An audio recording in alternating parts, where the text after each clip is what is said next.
Motorcycles have always been about freedom, the open road, the roar of an engine, the wind in your face. But depending on where you ride, that freedom comes with some of the strangest, most unbelievable rules you've ever heard. We're talking about laws that ban dirty tires, outlaw costumes, and even make it illegal to run out of gas. Some are old relics nobody enforces, others can still land you a ticket today. So buckle up, because we're diving into the wild world of crazy motorcycle laws that are actually real. Starting at law number 9, no hunting game from a motorcycle, unless it's whales. If you ever thought lawmakers in Tennessee were always practical, this one will make you scratch your helmet in disbelief. Tennessee has a statute that bans hunting from any moving vehicle, and yes, that includes motorcycles. The reasoning is sound enough. Shooting deer, turkeys, or ducks while balancing on two wheels at 50 miles per hour is not just unsportsmanlike, it is downright insane.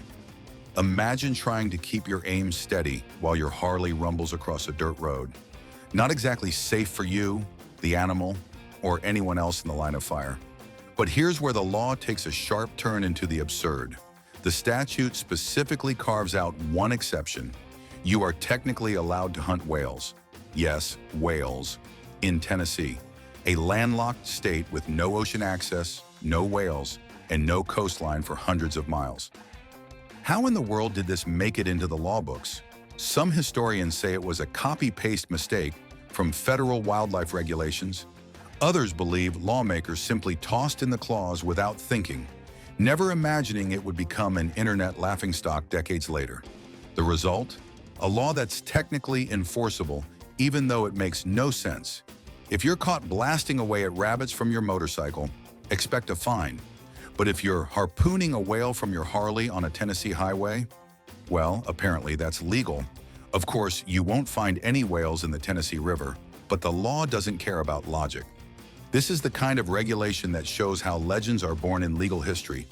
It's proof that once something is written into law, no matter how ridiculous, it sticks until someone bothers to clean it up. And Tennessee, bless its heart, decided to leave the whale clause right there for us to laugh about. Law number 8, no masks or costumes while riding. Now here's a law that might absolutely crush a superhero's big entrance. In the state of Virginia, it is flat out illegal to conceal your identity while riding a motorcycle. That means no masks, no costumes, no disguises of any kind. Get on the ground! Get on the ground! On paper, this law is part of Virginia's larger anti-masking statute that dates back decades, originally created to stop the Ku Klux Klan from hiding behind hoods in public. But thanks to the way the wording shakes out, it also ropes in motorcycle riders who might just want to get a little creative with their look. So you're feeling bold, you throw on a Spider-Man mask, and you roll through Richmond thinking you're about to be the neighborhood hero. Nope. The state says no way. Even something as harmless as a goofy Halloween costume or showing up at a rally in a Batman-style cowl could technically get you a ticket. The irony? You're required to wear a DOT-approved helmet, often with a face shield. But if that helmet is shaped like Batman's mask, you're suddenly breaking the law. It sounds completely bonkers, but when you dig into the history, it makes sense. This wasn't written to ruin bikers' fun. It was designed to stop mass groups from concealing their identities in public. But since lawmakers never carved out an exception for motorcyclists who just want a little costume flair, the statute still stands. So if you're in Virginia, remember, keep it legal, keep your face visible, and leave the capes and cowls for Comic-Con. They might work in Gotham, but on the streets of Richmond, they'll only get you trouble. Law number 7, don't ride with dirty tires. Of all the crazy motorcycle laws you'll ever hear, this one might just take the crown. In the city of Minnetonka, Minnesota, there's an ordinance that makes it illegal to ride a motorcycle or even drive a car if your tires are dirty. Yes, you read that right. If you roll out of your driveway with a little mud or grime on your rubber, technically, you're breaking the law. The statute even calls it a public nuisance. Just imagine getting pulled over, not for speeding, not for forgetting your helmet, but because your tires weren't shiny enough. The roots of this bizarre rule actually come from an environmental regulation. Minnetonka wanted to keep its streets and storm drains clean, especially during the construction boom of the late 20th century. Big trucks were dragging mud and debris into town, so the city council passed a blanket law. No vehicle can be on the road with muddy or dirty tires. The law wasn't written with motorcycles in mind, but guess what? Bikers got swept right in. That means your weekend ride through the woods could technically make you a lawbreaker if you rolled back into town without a quick wash. Now here's where it gets hilarious. Enforcing this law is basically impossible. What counts as dirty? A little dust? A few specks of gravel? Or are we talking about a full-on swamp monster coating of mud? Cops rarely, if ever, hand out tickets for it. Still, the law exists. And that means, on paper, your Harley, Triumph, or Ducati could be grounded in Minnetonka if you don't keep it squeaky clean. Think about it.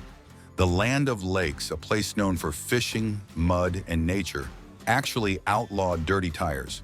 It sounds like a punchline. And yet, it's real.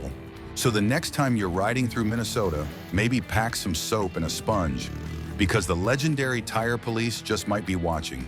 And if you thought that was frustrating, just wait, because in Switzerland, there are days of the week where you can't wash your bikes.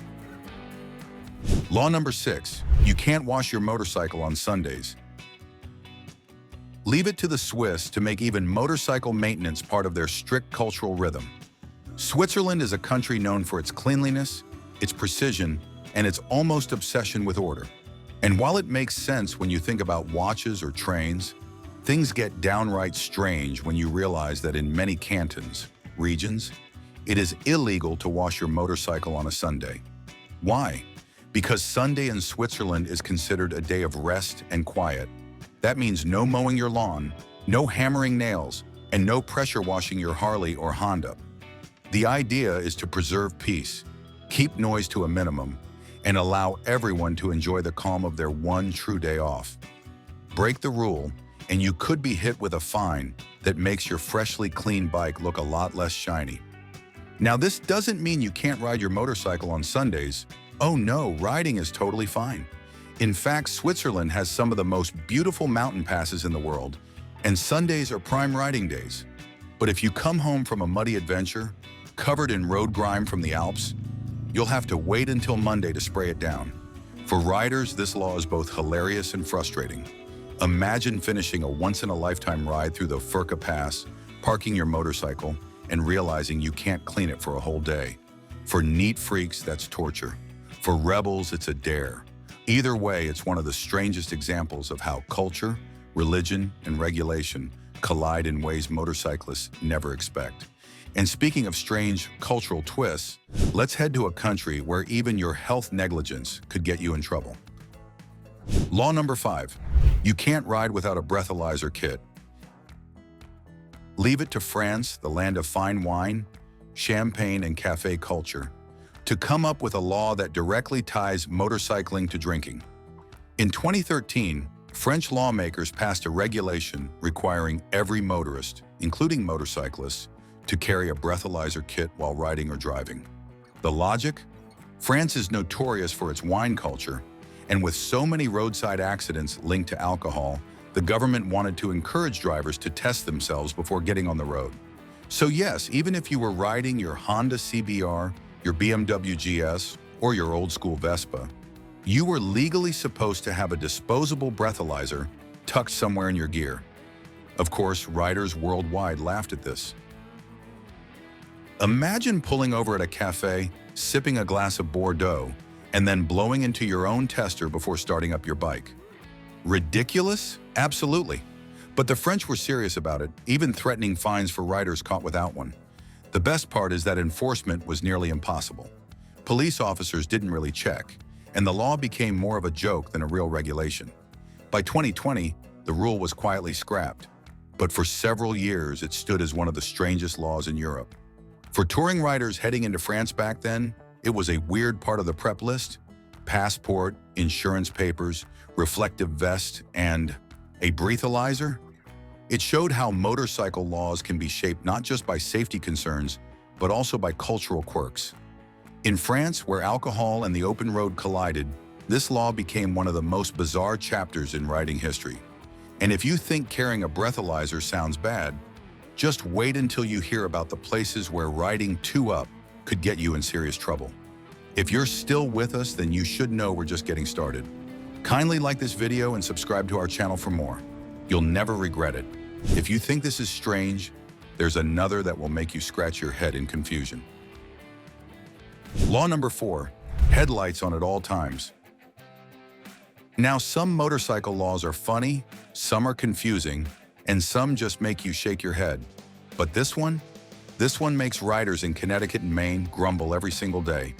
In these 2 New England states, if you swing a leg over your bike, fire it up and hit the road, you are legally required to ride with your headlights on, not just at night, not just in the rain, but every single moment, even when the sun is blazing in the middle of July. That's right, daytime, blue skies, perfect weather. Doesn't matter. Your headlight has to be shining like you're rolling into a midnight rally. The logic behind it is simple. Lawmakers say it's about visibility. A motorcycle is already smaller, harder to spot in traffic, and more likely to be missed by distracted drivers. Keeping that headlight glowing is supposed to give car drivers one less excuse for saying the dreaded words after a crash.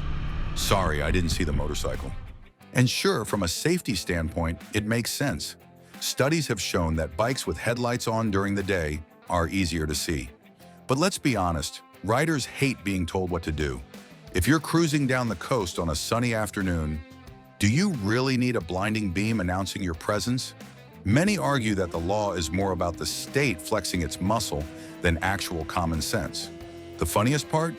Technology already solved this problem.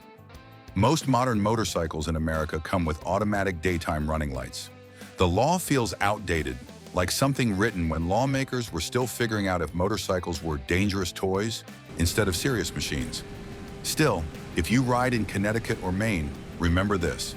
Forget to flip that switch, and you're not just risking your safety, you're risking a ticket. So even on the brightest, clearest day, your headlight better be on, or the local cop might light you up instead. And now we're officially rolling into the top 3 craziest motorcycle laws. If you've stuck with us this far, you've had more than a few laughs already, so why not hit that like button and subscribe for even more wild motorcycle stories? Law number 3, keep your pants on, Minnesota. So you've just signed up for a motorcycle safety course in Minnesota. You've got your helmet strapped, your gloves ready, maybe even your shiny new riding boots. You're feeling like you're about to roll onto the track like Evel Knievel. Then the instructor stops you at the gate and says, "Hold up, where are your pants?" That's right, in Minnesota, motorcycle students are required by law to wear pants during training. Not shorts, not swim trunks, not your gym gear. Full-on pants. And no, this isn't about fashion or modesty, it's about straight-up safety. The reasoning is actually pretty practical. When you're first learning to ride, dropping the bike is almost guaranteed. Even at slow speeds, if you skid or fall, bare legs will meet hot metal, rough pavement, or both. Imagine stalling out, tipping over, and then feeling your calf pressed against an exhaust pipe. That scar? Permanent. Pants, even just basic jeans, create a protective barrier that can literally save your skin. Minnesota motorcycle safety courses treat pants as just as important as helmets and gloves. The idea is to drill into beginners right away that gear is not optional. You're not just learning throttle control or cornering technique. You're learning the culture of motorcycling, and that means suiting up properly every single time. Plenty of stories exist of students showing up on 90-degree summer days wearing shorts, flip-flops, and a helmet, only to be turned away at the gate. Instructors do not budge. No pants, no training. End of story. So while it sounds like one of those crazy laws, the Minnesota keep your pants on rule is actually pure common sense. It saves skin, prevents burns, and hammers home the truth that motorcycles don't forgive carelessness. Helmets protect your head, gloves protect your hands, but pants protect your pride. Law number 2, no motorcycles on bridges. Now this is peak crazy. In several Chinese cities, motorcycles are flat out banned from crossing certain bridges. Doesn't matter if you're on a humble scooter or a big adventure bike, if it has two wheels and an engine, you're not going across. Period. The rule started decades ago when motorcycles in China were often associated with street crime, traffic chaos, and accidents. Instead of better enforcement or smarter road design, the authorities just went with the nuclear option.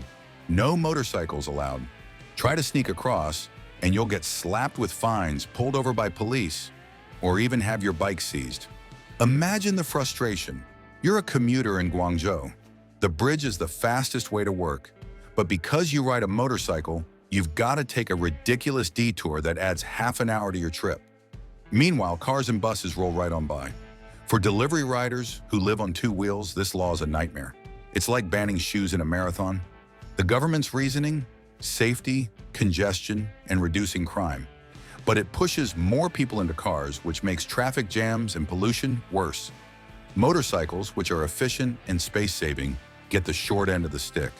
There are even stories of bikers traveling across China who suddenly hit a city where the bridge they need to cross is off-limits.